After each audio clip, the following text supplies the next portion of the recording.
I've told people this for years. I don't know if you remember, and I don't even know if it was you or if it was, somebody else like Renee Bell or somebody else at the label, but somebody did not want me to cut Suds in the Bucket.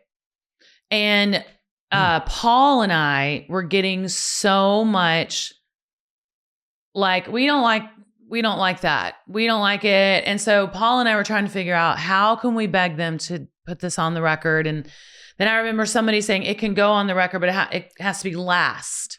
We'll put it as the last song. And then we started taking it around to the radio stations, and all their comments came back with, man, we love that Suds in the Bucket song. Is that going to be a single? And so I want to know, where was the pushback from Suds? Do you remember? No, I don't remember at all. Because I mean, that to me, that was always a one listen song.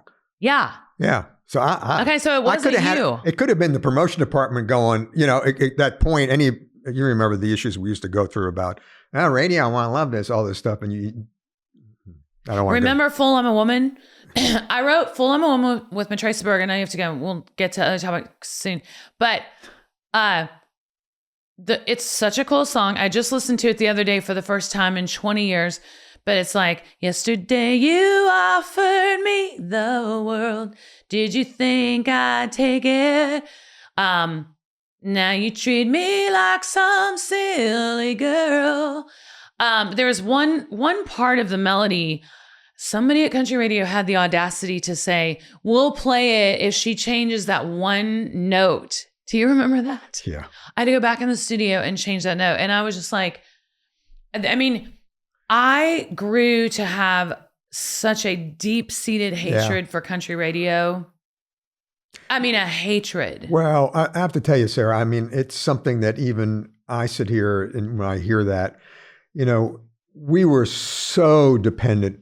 It was almost kind of like, you were building a house out of cards. And if one of those cards came out, one of those guys, it fell apart. And the reality is, even myself as a label head should have just basically said, go get fucked.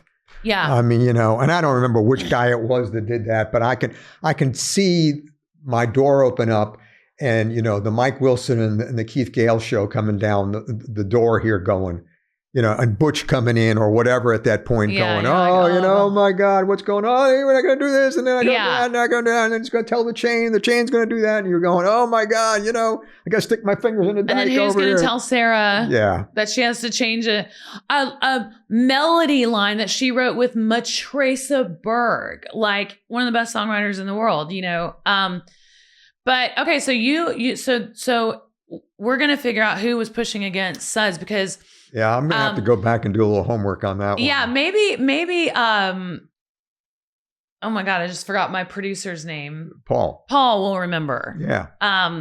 But I think, it's funny because I signed Matrace as an artist early in my career. And I remember, I thought, God, these songs, singer, blah, blah, blah.